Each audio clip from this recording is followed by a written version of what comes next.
Everyone, welcome back to the channel. तो आज के जो भी फर्दर टॉपिक्स हैं आपके फर्स्ट एड यूनिट में वो हम डिस्कस करेंगे। और यूनिट स्टार्ट करने से टॉपिक स्टार्ट करने से पहले आपको बता दूं कि इसके जो भी नोट्स होंगे आपको टेलीग्राम चैनल पर मिल जाएंगे, तो आप उसमें जाकर देख सकते हैं। ठीक है, तो शुरू करते हैं आज का सबसे पहला टॉपिक जो कि है इस वीडियो का रोड ट्रैफिक एक्सीडेंट यानी आरटीए। आरटीए लाइक आप कह सकते हैं कि जैसे जो आप रोड साइड इमरजेंसीज में एक्सीडेंट्स देखते रहते हैं। ठीक है, लाइक नॉर्मली बहुत सारे ऐसे केसेस आपने सुने होंगे कि एक्सीडेंट हो गया है रोड पर। ठीक है, तो जो रोड ट्रैफिक एक्सीडेंट्स होते हैं वो काफी क्रिटिकल भी हो सकते हैं। कुछ होते हैं कि हाँ ठीक है, लाइफ ठीक है, बच गए हैं, ज्यादा बड़ी कोई चीज, कोई ट्रेजेडी नहीं थी, कोई ज्यादा बड़ा एक्सीडेंट नहीं था। लेकिन कुछ एक्सीडेंट्स ऐसे होते हैं जो काफी ज्यादा क्रिटिकल होते हैं। इवन आप कह सकते हो कुछ लोगों की तो शायद डेथ भी हो जाती है। ठीक है, तो उसके बारे में डिस्कस करते हैं कि अगर आप ऐसी कोई इमरजेंसी सिचुएशन देखते हो जहाँ पे लाइक रोड ट्रैफिक एक्सीडेंट ऐसा कुछ आप देख रहे हो, तो आप वहां पे क्या फर्स्ट एड अप्लाई करोगे ताकि आप उस पर्सन की लाइफ को सेव कर पाओ। मीन्स उस पर्सन की लाइफ को आप बचा सको या फिर जो भी क्रिटिकल कंडीशन है उससे उसको बाहर निकाल पाओ। ठीक है, तो रोड ट्रैफिक एक्सीडेंट के बारे में बात करते हैं। It is a critical and or road emergency situation where first aid is a crucial part of life saving. इसमें ज्यादा कुछ लिखने को नहीं है इंट्रो पार्ट में, क्योंकि आप नॉर्मली आप लिख सकते हो कि क्योंकि रोड इमरजेंसीज बहुत ज्यादा आप कह सकते हो इन नंबर्स में बढ़ती जा रही हैं, क्योंकि ट्रैफिक सिचुएशन इतना ज्यादा है, रश इतना है। ठीक है, स्पीडिंग है, ओवर स्पीडिंग है, ये सारी चीजें हैं। ठीक है, तो आप सारी चीजें इसमें ऐड कर सकते हो। नॉर्मली अभी ये है कि रोड ट्रैफिक एक्सीडेंट में जो भी आपका फर्स्ट एड मैनेजमेंट आप अप्लाई करते हो वो एक क्रूशियल है, एक क्रूशियल रोल है उसका लाइफ सेविंग में। ठीक है, तो आप लिख सकते हो। देन इसमें अगर हम सबसे जो मेन चीज है जो इम्पोर्टेंट है वो बात करते हैं आपका फर्स्ट एड मैनेजमेंट। तो सबसे फर्स्ट एड मैनेजमेंट में सबसे पहले आप क्या करना है कि अगर आप ऐसी कोई सिचुएशन देख रहे हो तो वहां पे आपको करना है check for yourself. Check for yourself का मतलब है कि हो सकता है जैसे एक्सीडेंट जहां पे भी हो रहा है या जो भी एक्सीडेंट हुआ है आप आसपास में हो सकता है आपको भी तो कोई नुकसान हो या चोट हो। ठीक है, या आपके साथ में जो आप जिनके साथ ट्रैवल कर रहे थे व्हीकल पर थे, ठीक है, मोटर बाइक हो सकती है, कार हो सकता है, कोई भी व्हीकल हो सकता है, उस पे आप हो। तो पहले सबसे पहले जो करना है कि आप खुद को चेक करिए कि आपको कोई इंजरी या कुछ भी लाइक आप कह सकते हो कोई भी ऐसा कंडीशन तो नहीं हुआ है आपके साथ कि आपको फर्स्ट एड की जरूरत है। सबसे पहले क्या करना है, आपको खुद को चेक करना है। देन क्या करना है, अगर आप एकदम हाँ आपको लगता है कि आप एकदम परफेक्ट हो, ठीक है, आपको कोई प्रॉब्लम नहीं है, कोई इंजरी नहीं है, अगर छोटी मोटी इंजरी आप डील कर सकते हो तो इट्स फाइन। आपको क्या करना है, विक्टिम की इंजरीज को चेक करना है कि विक्टिम ऑफ कोर्स तुरंत वहां से आप क्या करोगे, तुरंत ही ना कि तुरंत शिफ्ट करोगे। जब एक्सीडेंट होता है रश हो जाता है एक अचानक से। ठीक है, तो आप पहले आप खुद को चेक करो कि ओके ठीक है आई एम फाइन और नाउ अब आप तुरंत विक्टिम को तुरंत चेक करिए कि वो सही है या नहीं। इसीलिए कहा जाता है कि आप प्रॉपरली हेलमेट और ड्राइविंग के जो भी रूल्स हैं आप वो फॉलो करें, हेलमेट पहने, इसीलिए बोला जाता है। ठीक है, तुरंत आप विक्टिम को चेक करिए, अगर कोई इंजरीज है तो वो सारी चीजें असेस करिए, विक्टिम ठीक है या नहीं। अगर ठीक नहीं है तो सबसे पहले आप उसकी ब्रीदिंग एसेस करिए। सबसे पहले आप क्या करेंगे, विक्टिम की ब्रीदिंग एसेस करेंगे कि वो ब्रीथ कर रहा है या नहीं। कॉल फॉर हेल्प, तुरंत जो भी रश तो वैसे इकट्ठा हो जाता है लेकिन आप प्लीज कॉल फॉर हेल्प मतलब इमरजेंसी कॉल्स, आप पुलिस कॉल्स कर सकते हैं और सबसे मेजर आपका एम्बुलेंस कॉल्स हो गया। और आप जो आपके सराउंडिंग में पर्सन है, ठीक है, जो भी वहां पे ग्रुप ऑफ पीपल होंगे, ठीक है, उनको आप तुरंत आप मीन्स उनसे हेल्प लीजिए। ठीक है, आजकल के लोग ऐसा करते हैं कि लाइक वीडियोग्राफिंग करते हैं और ये सारी चीजें करते हैं, ये सब के बजाय प्लीज पर्सन की हेल्प करने की कोशिश किया करिए। ठीक है, देन फिर क्या करना है, एयरवे क्लियरेंस चेक करना है। अगर ब्रीदिंग आप एसेस करो, ब्रीदिंग एसेस हो रही है, ठीक है, आप उसको नॉर्मलाइज करिए, आउट ऑफ डेंजर ले आइए, ये सारी चीजें करनी है। जैसे कि हम फर्स्ट एड का जो भी हमारा मैनेजमेंट था वो हम ऐसे ही पढ़ते हैं ना डॉक्टर्स एबीसीडी के हिसाब से, कि हमें पहले वहां डेंजर एसेस करना है, डेंजर से उसको विक्टिम को बाहर लेके आना है, उसके रिस्पॉन्स को चेक करना है। अगर रिस्पॉन्स नहीं मिलता है तो हम एयरवे चेक करते हैं, एयरवे की पेटेंसी चेक करते हैं कि एयरवे में कोई ऑब्स्ट्रक्शन तो नहीं है। तो वही है कि हमें एयरवे क्लियरेंस के लिए चेक करना है कि कोई ऑब्स्ट्रक्शन तो नहीं है, कोई सिक्रीशन, कोई एस्पिरेशन, कोई ऑब्जेक्ट फॉरेन ऑब्जेक्ट का ऑब्स्ट्रक्शन, ऐसा कुछ तो नहीं है।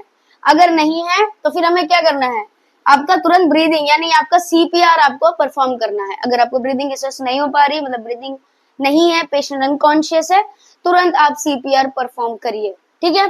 सीपीआर जो हमने लास्ट वीडियो में डिस्कस किया था सीपीआर के बारे में, तो वो आप उसमें चेक कर सकते हो। देन आपको क्या करना है, डील करना है ओपन वुंड्स एंड इंजरीज के साथ, ठीक है, जो कि आपका सर्कुलेशन वगैरह है, जो भी चीजें हैं कि डील करना। सर्कुलेशन में आपको चेक करना है कि प्रॉपरली जो भी हमारे पल्स रेट है और ये वाइटल साइंस है वो प्रॉपरली वर्क कर रहे हैं या नहीं, ठीक है। सर्कुलेशन में ये चीजें चेक होती हैं। ओपन वुंड्स एंड इंजरीज में मतलब उसको चोट कहाँ कहाँ आई है, हो सकता है बहुत सीवियर चोट इंजरीज या वुंड्स हो सकती है, हेड इंजरी बहुत ज्यादा सीवियर होती है, नेक इंजरीज जो आपकी सर्वाइकल रीजन है, स्पाइनल इंजरीज क्योंकि इंसान पैरालाइज भी हो सकता है, कोमा में भी जा सकता है, बहुत सारी चीजें, इवन डेथ, बहुत सारी चीजें ऐसी होती है जो बहुत क्रिटिकल हो सकती हैं, ठीक है। तो आपको क्या करना है, ओपन वुंड चेक करने, फ्रैक्चर्स हो सकते हैं, इंजरीज, ये सारी चीजें आपको असेस करनी है इमीडिएटली। अगर आपको कुछ ऐसा लग रहा है तो प्लीज जैसे हमने पढ़ा था फ्रैक्चर का फर्स्ट एड मैनेजमेंट कि उस एरिया को इमोबिलाइज कर दीजिए, ब्लीडिंग है तो तुरंत प्रेशर अप्लाई करिए, ठीक है, ब्लीडिंग सीवियर नहीं होनी चाहिए। और अगर आपका जैसे कोई बाकी को भी जैसे डिसलोकेशन हो गया, ये सारी चीज हो गई, तो उसको इमोबिलाइज कर दीजिए, उसमें करिए। इंजरीज है, अगर कोई मींस कोई आपका फॉरेन ऑब्जेक्ट, जैसे जैसे हमने ग्लासेस की बात करी, मेजरली ग्लासेस या फिर रॉड्स और ये सारी चीजें होती हैं जो रोड पर जो चुभ जाती हैं, आयरन रॉड्स हो गया, मेटल की चीजें होती हैं जो व्हीकल में होती हैं, तो वो सारी चीजें अगर पंचर कर रही है तो उसको रिमूव नहीं करना क्योंकि ब्लीडिंग तेज हो जाती है। छोटी छोटी चीजें जो है तो आप रिमूव करिए, वुंड क्लीन करिए और तुरंत प्रेशर अप्लाई करिए। ये चीजें हमने आपके ब्लीडिंग और आपके फ्रैक्चर, डिसलोकेशन, इन सारे टॉपिक में डिस्कस किया है, ठीक है। तो उसको आप तुरंत इमीडिएटली अप्लाई करिए वुंड मैनेजमेंट में या फिर इंजरी मैनेजमेंट में, ठीक है। ब्लीडिंग सीवियर अगर हो रही है तो प्लीज प्रेशर अप्लाई करें ताकि पेशेंट शॉक में ना जाए। देन आपको क्या करना है, कीप द विक्टिम वार्म। अगर ये सारी चीजें नहीं है, ठीक है, और क्या बोलते हैं, आपको लगता है कि जो एनवायरमेंट है वो कोल्ड है, तो विक्टिम को वार्म रखिए, ठीक है। एंड वहां पे आपको क्या करना है कि इमरजेंसी तुरंत, आप जैसे आपने इमरजेंसी कॉल किया, पेशेंट को आपको लगता है कि हॉस्पिटलाइज करने की जरूरत है तो प्लीज हॉस्पिटलाइज करिए। Avoid feeding to the patient, ये मेन चीज आपको ध्यान में रखनी है कि कोई भी चीज खाने पीने के लिए नहीं देनी जब तक पेशेंट या विक्टिम स्टेबल नहीं है, ठीक है। कोई भी चीज आप उसको पीने या खाने के लिए, हो सकता है कोई ऑब्स्ट्रक्शन उसकी वजह से उसको ज्यादा प्रॉब्लम हो जाए, कोई कॉम्प्लिकेशन अराइज हो जाए, ठीक है। तो जब तक वो हॉस्पिटलाइज नहीं हो रहा है या फिर मेडिकल असिस्टेंस नहीं मिल रहा है तो उसको खाने या पीने के लिए, मतलब फीडिंग के लिए आप कुछ मत दीजिए। कुछ चीजें आपको ध्यान में रखनी है कि अगर कोई विक्टिम को हेड या नेक इंजरी, ये सारी चीजें हैं, तो जब आप ट्रांसपोर्ट करते हो ना, क्या करते हो, तुरंत उठाया और स्ट्रेचर पे रख दिया या तुरंत उठाया अपने गाड़ी पे, आपने वो किया कि अरे गाड़ी निकालो जल्दी से हॉस्पिटल ले चलते हैं। तो आपको ध्यान में रखना है कि जो भी अलाइनमेंट है या आपने जो भी पार्ट इमोबिलाइज किया, लाइक फ्रैक्चर है, जो भी चीज है वो वैसा ही रहे, क्योंकि अगर वो उसमें मूवमेंट होता है तो वो और कॉम्प्लिकेशन अराइज कर सकता है, ठीक है, खासकर जब हेड एंड नेक इंजरी होती है तब, ठीक है। Keep assessing the vital science of victim, ये आपको मेजरली करते रहना है। वो इसलिए क्योंकि हो सकता है जब आपने चेक किया हो, जब आपने असेस किया हो तो वाइटल्स आपको स्टेबल लगे हो, लेकिन बाद में किसी प्रॉब्लम की वजह से, किसी कॉम्प्लिकेशन की वजह से वाइटल्स आपके अनस्टेबल हो जाए, फ्लक्चुएट करें, तो ये आपको करते रहना है जब तक आपको लगता है कि हाँ फुल्ली रिकवर है पेशेंट, ठीक है। तो ये सारी चीजें आपको जो रोड ट्रैफिक एक्सीडेंट में करनी है। ओके, नाउ हम डिस्कस करेंगे हमारा नेक्स्ट टॉपिक जो कि है सीजर, ठीक है। तो सीजर नॉर्मली लोग जानते हैं जैसे लाइक फिट्स को आप कहते हो, ठीक है। तो सीजर में क्या होता है कि एक ऐसी कंडीशन होती है जिसमें आपकी जो ब्रेन एक्टिविटी होती है वो उसका जो भी लाइक कहते हैं ना नॉर्मल जो फंक्शनिंग होती है वो शॉर्ट पीरियड ऑफ टाइम के लिए वो जो एक्टिविटीज होती है वो अब नॉर्मल तरीके से इलेक्ट्रिकल आप कह सकते हो कंडक्शन स्टार्ट हो जाता है, ऐसा होता है। उसमें क्या होता है कि सीजर में क्या होता है, जो आपकी ब्रेन की जो फंक्शनिंग है या फिर आप कह सकते हो जो इलेक्ट्रिकल एक्टिविटीज चलती रहती हैं वो कुछ शॉर्ट पीरियड ऑफ टाइम के लिए ये आप कह सकते हो वो अब नॉर्मल तरीके से रन करती है। इसकी वजह से आपको सीजर जैसी कंडीशन देखने को मिलती है, मतलब उसकी जो भी एक्टिविटी हो रही है ब्रेन में, इलेक्ट्रिकल एक्टिविटी, उसमें डिस्टर्बेंस क्रिएट हो जाता है। वो किसी भी फैक्टर से हो सकता है, जेनेटिक हो सकता है या फिर कोई ट्रॉमा हो, कोई इंजरी हो या फिर कोई इन्फेक्शन हो जैसे आपके मेनिंजाइटिस हो गए, ठीक है। तो कोई भी रीजन हो सकता है, ठीक है, जिसमें आपकी जो ब्रेन की एक्टिविटी वो अब नॉर्मल तरीके से मींस फंक्शन कर रही है या फिर अब जो एक्टिविटी है वो डिस्टर्ब हो गई है ब्रेन की, ठीक है। तो सीजर्स के बारे में बात करते हैं। Seizure is known as a sudden uncontrolled electrical disturbance. क्या है, एक सडन है मतलब अचानक से होता है, ऑफ कोर्स सीजर्स क्या बोलते हैं कि शॉर्ट पीरियड ऑफ टाइम के लिए तुरंत मींस उसका ऑनसेट इतना क्लियर नहीं होता, सडन होता है, ठीक है। अनकंट्रोल्ड होते हैं, ऑफ कोर्स ये वॉलंटरी नहीं होते हैं, इनवॉलंटरी एक्शन एक्टिविटीज होती हैं। एंड इलेक्ट्रिकल डिस्टर्बेंस हो जाता है, जो भी आपकी ब्रेन की एक्टिविटी होती है ना, जो फंक्शनिंग होती है, इलेक्ट्रिकल फंक्शनिंग, ठीक है, जिसमें आपके जो भी ब्रेन में जो ट्रांसमीटर्स, न्यूरो ट्रांसमीटर्स वर्क करते रहते हैं, ठीक है, आपके जो भी सिग्नल्स वर्क करते रहते हैं, उसमें डिस्टर्बेंस हो जाता है, ठीक है। Electrical disturbance in brain causing changes in behaviour, uncontrolled movement, जो आप मूवमेंट देखते हो, फिट्स जो पर्सन को आते हो तो आप मूवमेंट्स देखते हो अनकंट्रोल, जो आपके मस्कुलोस्केलेटल अनकंट्रोल्ड मूवमेंट्स होते हैं। अफेक्ट्स कॉन्शियसनेस, और कॉन्शियसनेस भी अफेक्ट होता है, क्योंकि इंसान कभी कभी अनकॉन्शियस भी हो सकता है, कभी कभी कॉन्शियस रहता है, जब उसको फिट्स आते हैं तो उसको अवेयर रहता है, बट वो अनकंट्रोल्ड होते हैं, ठीक है, उसकी उसकी कंट्रोल में नहीं होते हैं, ठीक है। तो उसमें क्या होता है कि पेशेंट का जो भी कॉन्शियसनेस लेवल है वो भी अफेक्ट होता है। तो सीजर क्या है कि सडन अनकंट्रोल्ड इलेक्ट्रिकल डिस्टर्बेंस होता है, जिसमें पेशेंट का बिहेवियर और सडन मूवमेंट्स होते हैं और उसका कॉन्शियसनेस लेवल अफेक्ट होता है। नॉर्मली आप कह सकते हो कि एक सर्ज होती है अब नॉर्मल इलेक्ट्रिकल एक्टिविटी, ठीक है, एक अब नॉर्मल इलेक्ट्रिकल एक्टिविटी होती है ब्रेन में, जो एक शॉर्ट पीरियड ऑफ टाइम के लिए होती है, जिसमें नॉर्मल जो ब्रेन की फंक्शनिंग होती है वो डिस्टर्ब होती है, ठीक है, ये होता है। रीअकरिंग सीजर्स को कहते हैं एपिलेप्सी, ठीक है, जैसे लाइक एक बार आया तो वो सीजर है, लेकिन अगर सीजर बार बार आ रहा है तो उस कंडीशन को हम कहते हैं एपिलेप्सी, ठीक। टाइप्स इसके बहुत सारे हैं, जो कि आप फर्दर जब आप स्टडी करोगे तो सीजर एज अ टॉपिक जब आप स्टडी करोगे तो उसमें आपको अलग अलग टाइप बहुत ज्यादा इलेबोरेशन फॉर्म में आपको पढ़ने को मिलेगा। अभी नॉर्मली आप मेनली जो कॉमनली जो आप कह सकते हो पढ़ते हो वो आप देख लीजिए। तो आपका फोकल एंड पार्शियल सीजर होता है, देन आपका टॉनिक क्लोनिक सीजर है, एब्सेंट सीजर है। अच्छा, टॉनिक क्लोनिक को ग्रैंडमल भी सीजर कहते हैं। एब्सेंट सीजर आपका पेटिटमल सीजर है, ठीक है, मायोक्लोनिक सीजर है, सिंपल सीजर भी होता है, और भी इसमें अदर फर्दर क्लासिफिकेशन है, एक ब्रॉड क्लासिफिकेशन है, तो वो आप आगे फर्दर जब सीजर पढ़ोगे तो आप पढ़ लोगे। अभी ब्रीफली इतना आप लिखने के लिए फर्स्ट एड में आप ऐड कर सकते हो। कॉजेस क्या क्या हो सकते हैं, किसी को एपिलेप्सी की कंडीशन हो, मतलब एपिलेप्सी है तो उसको सीजर आते रहते हैं, ऐसा है, ठीक है। किसी को ब्रेन फीवर, आप कह सकते हो ना कि हाई फीवर की वजह से ब्रेन की जो इलेक्ट्रिकल एक्टिविटी थी वो इफेक्ट हो गई है, ठीक है। कोई हेड ट्रॉमा हुआ हो, स्ट्रोक की कंडीशन हो, मेनिंजाइटिस हो सकता है आपका, जैसे आपने बोला ना ब्रेन इन्फेक्शन, ठीक है, तो आपका मेनिंजाइटिस, आपकी मेनिंजेस की इन्फ्लेमेशन। जेनेटिक कंडीशन हो सकता है जेनेटिकली एक्वायर्ड हो, ठीक है। अदर फैक्टर्स बहुत सारे ऐसे हैं जिसमें cause as a cause work करता है या फैक्टर वर्क करता है, जिसकी वजह से सीजर अराइज हो सकता है। ओके, तो फर्स्ट एड मैनेजमेंट की बात करते हैं हम सीजर्स की। तो सीजर का जो फर्स्ट एड मैनेजमेंट आप लाइक क्या कर सकते हो, अगर आपके सामने कोई ऐसा पर्सन है जिसमें लाइक दिख रहा है आपको कि उसको सीजर्स आ रहे हैं, तो आपको क्या करना है और क्या नहीं करना है वो ध्यान में रखिए। फर्स्ट एड मैनेजमेंट सबसे पहले है कि आपको जो करना है, stay with the person till seizure ends, या फिर जब पर्सन स्टेबल हो जाए। तो मतलब क्या करना है, जब उसको पर्सन को सीजर आ रहा है तो आप उसके साथ रहिए, स्टेबल रहिए। आप ऐसा नहीं कि आप उसको कंट्रोल करने की कोशिश करिए, ये मत करिए। आप बस उस पर्सन के साइड पे रहिए, साथ में रहिए, जब तक वो सीजर एंड नहीं हो जाता है या फिर वो पर्सन स्टेबल नहीं हो जाता है, ठीक है। क्योंकि seizure within a minute of, आप कह सकते हो एक बहुत मैक्स टू मैक्स मिनट का एक वो कंडीशन है, मतलब वो 60 सेकेंड से ज्यादा लास्ट नहीं करता है, ठीक है, 60 to 90 सेकेंड्स ही लास्ट करता है, ठीक है। तो फिर क्या करना है, आपको पर्सन को ईज करना है फ्लोर पर ही। ऑफकोर्स जब सीजर आता है तो पर्सन गिरने के चांसेस होते हैं ज्यादातर, तो आप पर्सन को, आप जब सीजर आ रहा है तभी आप इतना ध्यान रखिए कि उस पर्सन को आप ले डाउन रहने दीजिए, ईज कर दीजिए फ्लोर पर ही, ठीक है।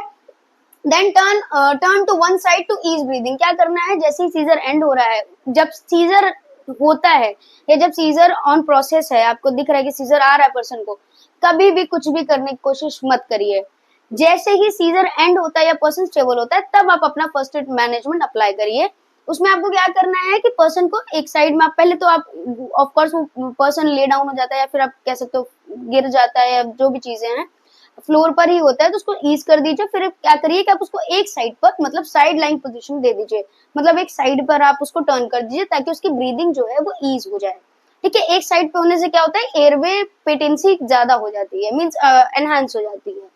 लूजन the clothes and provide fresher. Of course भीड़ लग जाती है, ये सारी चीजें आप मत करिए, गैदर मत होने दीजिए लोगों को, ठीक है। डू नॉट मेक कि इतना बड़ा वो, आप जैसे होता है ना कि हाइप कर देते हैं एक पैनिक मोड ऑन हो जाता है, वो मत करिए। एक काम एनवायरनमेंट प्रोवाइड करिए उस पर्सन को, और फ्रेश एयर मीन्स वेंटिलेट करने की कोशिश करिए कि ऐसे ओपन एरिया में ले जाए ताकि पेशेंट आराम से इजीली ब्रीथ कर सके। Call for emergency if required, अगर आपको लग रहा है कि हाँ ज्यादा सीवियर चीजें हो सकता है, गिरने चोट आ गई है या अदर इंजरीज हो गई या सीजर के बाद पर्सन अनकॉन्शियस हो गया है, बहुत सारी चीजें होती है, कॉम्प्लिकेशन अराइज होती है, तो इमरजेंसी कॉल करिए। अब सीजर के टाइम पे क्या नहीं करना है वो ध्यान में रखिए। डू नॉट होल्ड और try to control the movement of the person. कभी भी जब भी सीजर आता है तो पर्सन को आप खुद होल्ड करके हाँ आप रोक लोगे या उसके मूवमेंट को आप कंट्रोल करने की कोशिश मत करिए, क्योंकि उससे फ्रैक्चर्स, इंजरीज, ये सारी चीजें हो सकती हैं, क्योंकि मूवमेंट कंट्रोल में नहीं होते हैं। ठीक है, कभी भी आप पर्सन के मूवमेंट को, जब आप सीजर आपको दिख रहा है, ठीक है, तो आप अपनी तरफ से मूवमेंट को कंट्रोल करने की कोशिश मत करिए। आप अब इतना कर सकते हो कि पर्सन को आप कोई इंजरी होने से बचा सकते हो। लाइक अगर जैसे पर्सन गिर रहा है तो आप उसको इजीली आप फ्लोर पे आप क्या कहते हो, आप ले डाउन करा दीजिए। उसके आसपास कोई भी अगर आर्टिकल है जो उसको, जिससे उसको चोट लग सकती है, फर्नीचर हो सकता है, कोई आर्टिकल हो सकता है, कोई शार्प ऑब्जेक्ट हो सकता है, कुछ भी हो सकता है, वो चीजें आप हटा दीजिए। पर्सन के साथ आप कोई छेड़छाड़ मत करिए। ठीक है, do not put anything in mouth to or provide any articles in hand. जैसे लोगों का एक होता है ना कल्चर, रिच चल रहा है ना कि कस्टम है कि लोगों को जब फिट्स आते हैं तो लोग कुछ रॉड दे देते हैं, कुछ लोग मोजे सुंघाने लग रहे हैं, या ये सारी चीजें नहीं करनी है, क्योंकि उससे फर्दर कॉम्प्लिकेशंस ही होते हैं। लाइक अब जैसे आप लोग जैसे ऐसा मानते हैं और करते हैं, रॉड दे दिया तो उससे पर्सन खुद को ही हार्म कर सकता है, क्योंकि वो मूवमेंट उसके कंट्रोल में नहीं है। ठीक है, वो उस रॉड से खुद को हार्म कर सकता है। और अब जैसे सॉक्स वाला जो भी कंडीशन है, उससे पर्सन को फर्दर रेस्पिरेटरी इन्फेक्शन हो सकते हैं। बहुत सारी चीजें ऐसी हैं जो कॉम्प्लिकेशन ही अराइज करती है। तो इसीलिए कभी भी बहुत लोग होता है कुछ पिलाने लग जाते हैं कि हाँ अरे अरे शांत हो जाएगा, ये सारी चीजें नहीं, वो एस्पिरेट कर सकता है, उसको ब्रीदिंग प्रॉब्लम हो सकती है। ठीक है, क्या बोलते हैं, अदर कंडीशन लाइक उसको कोई इंजरी हो सकती है अगर आप कुछ उसके हाथ में दे रहे हो। ठीक है, तो ये सारी चीजें नहीं करनी है। ना तो आपको उस पर्सन को जब सीजन के टाइम पे ना तो कुछ पिलाना है, ना खिलाना है, और ना ही कोई आर्टिकल उसके हैंड पे या मींस उसके हाथ पे देना है, और ना ही उसके मूवमेंट्स को कंट्रोल करना। कुछ लोग होते हैं पैर पकड़ के रखा हुआ है, हाथ पकड़ के रखा हुआ है, सर पकड़, ये नहीं करना है। ठीक है, नेक्स्ट है आपका do not feed just after seizure. जैसे ही सीजर खत्म हुआ, लाइक होता नहीं तुरंत तुरंत पानी पिलाओ, अरे शांत कराओ, ये नहीं करना है। जैसे ही तुरंत सीजर खत्म हो रहा है, never give anything to eat और ड्रिंक। कुछ भी खाने या पीने के लिए नहीं देना है, क्योंकि हो सकता है सीजर अभी जैसे एंड हुआ है, हो सकता है वो रिपीटेटिव एक्शन वो फिर से अकर हो सकता है। इसीलिए पेशेंट को पहले आप काम करिए, स्टेबल करिए, 5 से 10 मिनट के बाद आप उनको पानी और या फिर आप जो भी आप चाहते हो फीड करना चाह रहे हो तो आप वो तब करिए। वैसे तो फीडिंग के लिए अलाउ नहीं करते हैं ज्यादा, आप पानी के लिए वो कर सकते हो, लेकिन वो भी 5 से 10 मिनट के बाद, क्योंकि सीजर हो सकता है रिपीटेटिवली फिर हो जाए। ठीक है, डू नॉट सीपीआर। कभी भी सीपीआर देने की कोशिश मत करिए। जब सीजर एंड हो जाए और आपको लग रहा है कि पेशेंट अनकॉन्शियस है और अब पेशेंट मींस कॉन्शियस लेवल पे नहीं आ रहा, आपने ट्राई कर लिया है, तब आप सीपीआर अप्लाई करिए। वरना जब सीजर चलता है बहुत लोग होता है कि सीपीआर दे दो शायद से जाए, मतलब पैनिक मोड पे, ये चीजें नहीं करनी, क्योंकि उससे फर्दर कॉम्प्लिकेशंस ही अराइज होते हैं। ठीक है, remove any sharp and harmful articles from area around. ये मैंने जैसे पहले बताया कि जब लाइक पर्सन को सीजर आ रहा है तो वहां के एरिया के अराउंड में जो भी शार्प या फिर हार्मफुल आर्टिकल्स हैं, फर्नीचर हो सकता है, कोई भी आर्टिकल हो सकता है, ठीक है, वो हो सकता है पर्सन जिसको सीजर उसने कुछ होल्ड किया हो, ऑफ कोर्स कुछ भी हो सकता है, तो वो चीजें आप बस रिमूव कर दीजिए, पर्सन को कंट्रोल करने की कोशिश मत करिए। ठीक है, तो ये फर्स्ट एड मैनेजमेंट आप सीजर में अप्लाई कर सकते हैं। ओके, नेक्स्ट हम बात करते हैं, जो हमारा टॉपिक है वो है स्ट्रोक। तो स्ट्रोक को आप नॉर्मली कह सकते हो कि एक ऐसी कंडीशन है जिसमें जो ब्रेन को सप्लाई जा रही थी, ठीक है, वो कहीं ना कहीं आप कह सकते हो डिप्राइव हो जाती है या लो हो जाती है, जिसकी वजह से इनफ ऑक्सीजन या इनफ न्यूट्रिएंट नहीं मिलता है, और ब्रेन के जो भी सेल्स होते हैं, न्यूरॉन्स होते हैं, वो आपका कह सकते हो डेथ स्टार्ट हो जाता है उनका। ठीक है, उनका डिजनरेशन स्टार्ट हो जाता है, जिसकी वजह से स्ट्रोक जैसी condition, stroke as a condition arise होती है। इसके बारे में समझते हैं। स्ट्रोक क्या है? एक कंडीशन है जहां पे ब्लड सप्लाई किसी एक स्पेसिफिक पार्ट ऑफ ब्रेन पे इंटरप्ट हो जाती है, मतलब कह सकते हो रुक जाती है, या फिर रिड्यूस हो जाती है। जितना उसका डिमांड था वो रिड्यूस हो जाती है, जिससे क्या होता है, जो ब्रेन की टिश्यूज होती हैं उनको ऑक्सीजन या न्यूट्रिएंट नहीं मिलता है, deprive of brain tissue of oxygen nutrient, resulting in death of brain cells. मतलब जो आपके न्यूरॉन सेल्स होते हैं उसमें क्या होता है कि जब ऑक्सीजन या जो स्पेसिफिक न्यूट्रिशन की डिमांड थी वो जब या तो इंटरप्ट हो गई है या रिड्यूस हो गई, इसकी वजह से उनका डेथ होना या फिर डिजनरेशन होना स्टार्ट हो जाता है। तो कंडीशन क्या राइज होती है, स्ट्रोक। स्ट्रोक के आप कह सकते हो 3 टाइप है मेजरली जो हम लोग पढ़ते हैं, अदर भी क्लासिफिकेशन है, वो फर्दर आप डिस्कस हम लोग अलग जब वीडियो बनेगा तो उसमें डिस्कस करेंगे। ठीक है, तो अभी नॉर्मली आप ये समझ लीजिए कि 3 टाइप में होता है। पहला है आपका इस्चेमिक स्ट्रोक। इस्चेमिक स्ट्रोक आप कह सकते हो कि एक ऐसा टाइप है जिसमें जो इंटरप्शन या रिडक्शन हो रहा था ब्लड सप्लाई का, वो किसी ब्लड क्लॉट की वजह से होता है या फिर कोई ब्लॉकेज हो जाए ब्लड वेसल में तो होता है। मतलब जो ब्लड वेसल्स ब्लड सप्लाई कर रही थी ब्रेन में, उसमें कोई क्लॉट प्रेजेंट हो या फिर उन जो ब्लड वेसल जो कैरी कर रही है ब्लड, उसमें कोई ब्लॉकेज हो। ब्लॉकेज आपका क्लॉट भी हो सकता है, अदर भी चीजें हो सकती हैं। मेजरली इसका फैक्टर एथेरोस्क्लेरोसिस कहते हैं, मतलब जो फैट डिपोजिशन होता है ना आपका, कि हाई कोलेस्ट्रॉल लेवल, जो फैट डिपॉजिट हो जाता है ब्लड वेसल्स की लाइनिंग पर, जो आपका ब्लड वेसल का लाइनिंग होता है उसमें फैट डिपॉजिट हो जाता है, जिसकी वजह से वो clot as a clot form होकर वो ट्रैवल करता है। तो जब वो ट्रैवल करता है तो कहीं ना कहीं वो ब्लॉकेज क्रिएट करता है। ठीक है, तो ये एक आप कह सकते हो मेजर कंडीशन होता है इस्चेमिक स्ट्रोक के लिए। इस्चेमिक स्ट्रोक 80% में ज्यादातर मिलता है हमें। मेजरली जो स्ट्रोक हमें देखने को मिलता है वो इस्चेमिक ही होता है, क्योंकि आजकल लोगों में जो कंडीशन है हाई कोलेस्ट्रॉल की, वो बहुत ज्यादा हमें देखने को मिलती है। ठीक है, नेक्स्ट है आपका हेमोरेजिक स्ट्रोक। हेमोरेजिक स्ट्रोक आपका किसी ट्रॉमा, ठीक है, या किसी इंजरी या फिर इंक्रीज इन ब्लड प्रेशर की वजह से हमें देखने को मिलता है। उससे क्या होता है कि जो ब्लड वेसल सप्लाई कर रही थी ब्लड आपके ब्रेन को, उसमें रप्चर आ जाता है। रप्चर मीन्स ब्लीडिंग स्टार्ट हो जाती है आपके ब्रेन के टिश्यू में। ठीक है, ब्लीडिंग इन ब्रेन। ठीक है, तो जो भी सप्लाई कर रही थी उनमें रप्चर हो जाएगा, तो जो ब्लड जा रहा था ब्रेन तक वो जाएगा ही नहीं, क्योंकि वहां पे रप्चर हो चुका, तो ब्लीडिंग वो टिश्यूज में अराउंड में होने लगती है। ठीक है, ब्रेन के जो स्पेसिफिक पार्ट तक ब्लड जाना चाहिए था वहां पे नहीं जाता है, तब वहां पे होता है आपका हेमोरेजिक स्ट्रोक। नेक्स्ट आता है आपका ट्रांजिएंट इस्चेमिक अटैक, जो कि आपको बोलते हैं TIA, इसको मिनी स्ट्रोक भी कहते हैं। ये आप कह सकते हैं टेम्पररी लेवल पर एक ब्लॉकेज होता है, कह सकते हो कोई छोटा सा ब्लॉकेज हो या कुछ छोटा सा क्लॉट हो, टेम्पररी फॉर्म में वो गया है, उसने ब्लॉक किया, एक स्ट्रोक की कंडीशन, एक मिनी स्ट्रोक कंडीशन अराइज हुई और वो फिर वो क्लॉट फर्दर मूव कर गया। मतलब वो प्रॉपरली वहीं पे वो नहीं है, ठीक है, ठहरा हुआ नहीं है, वो फिर मूव कर गया। ये आप कह सकते हो कि एक ऐसा कंडीशन है जो आपको साइन देता है कि फ्यूचर में कभी मेजर स्ट्रोक आने के चांसेस हैं। ठीक है, तो ट्रांजिएंट इस्चेमिक स्ट्रोक अटैक भी इस्चेमिक का ही है पार्ट है, बस ये मिनी है इसलिए क्योंकि जो क्लॉट है वो फर्दर मूव कर जाता है, वो एक जगह पे नहीं है, या एक जगह पे ब्लॉक्ड, या फिर आप कह सकते एक जगह पे वो क्लॉट प्रेजेंट नहीं है। ठीक है, तो temporary blockage in the blood flow, temporarily block करता है, वो स्ट्रोक की कंडीशन अराइज होती है, एक मिनी स्ट्रोक की कंडीशन अराइज होती है, एंड देन वो कुछ मिनट या कुछ आप कह सकते हो टाइम पीरियड के बाद वो सही हो जाती है, लास्ट फॉर फ्यू मिनट्स। ठीक है, so these are types of stroke.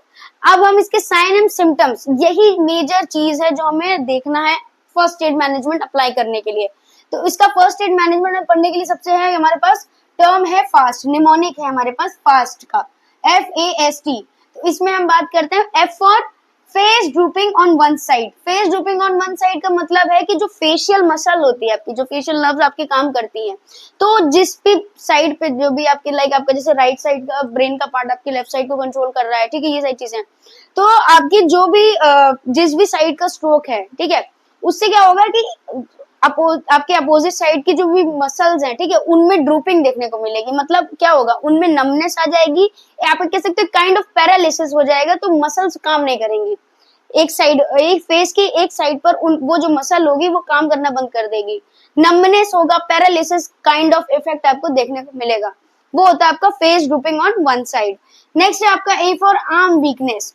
आपका वन साइडेड, जो जिधर का आपका फेस ड्रूपिंग है सेम साइड पे ही आर्म का वीकनेस, मतलब वो आप कह सकते हो एक साइड आपको नॉर्मल दी है, एक साइड आपका जो आर्म होगा वो नीचे लोअर डाउन हो जाएगा, मींस नीचे टिल्ट हो जाएगा। ठीक है, उसमें वीकनेस आ जाएगी, उसमें स्ट्रेंथ नहीं बचेगी। Then as for speech difficulty, आपको क्या देखने को मिलेगा? स्पीच डिफिकल्टी, क्योंकि ड्रूपिंग हो रही है तो स्पीच में भी डिफिकल्टी आपको देखने को मिलेगी। Anti for time of emergency, of course stroke एक ऐसी कंडीशन है जो आप फर्स्ट एड मैनेजमेंट से ट्रीट नहीं कर सकते, आपको मेडिकल असिस्टेंस जरूर चाहिए ही चाहिए, ठीक है।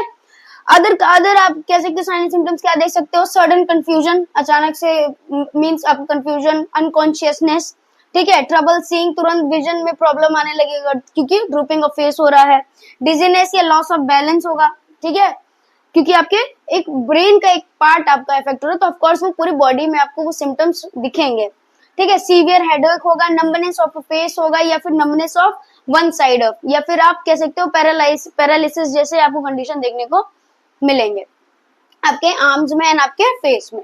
तो ये आपके साइन एंड सिम्टम्स है। फर्स्ट एड मैनेजमेंट की अगर हम बात करें फर्स्ट स्ट्रोक में, तो हमें तुरंत से तुरंत, जैसे ही आपको लग रहा है कि हाँ अगर ये स्ट्रोक के आपने ये साइन असेस किए हैं, तो आपको इमरजेंसी के लिए कॉल करना है, ठीक है।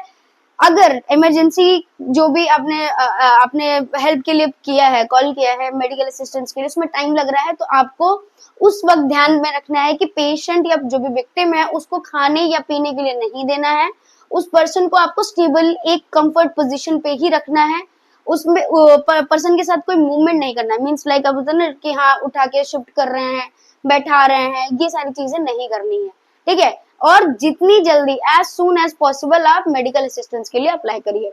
इसका फर्स्ट एड मैनेजमेंट यही है कि आपको इमरजेंसी में आपको तुरंत मेडिकल असिस्टेंस की रिक्वायरमेंट होती है फॉर ए स्ट्रोक। सो आज का जो टॉपिक था हमारा था स्ट्रोक आपका, फिर देन हमने बात करी थी सीजर्स के बारे में एंड रोड ट्रैफिक एक्सीडेंट के बारे में। फर्दर के जो टॉपिक्स हैं वो हम बात करेंगे नेक्स्ट वीडियो में, तो मिलते हैं नेक्स्ट वीडियो में।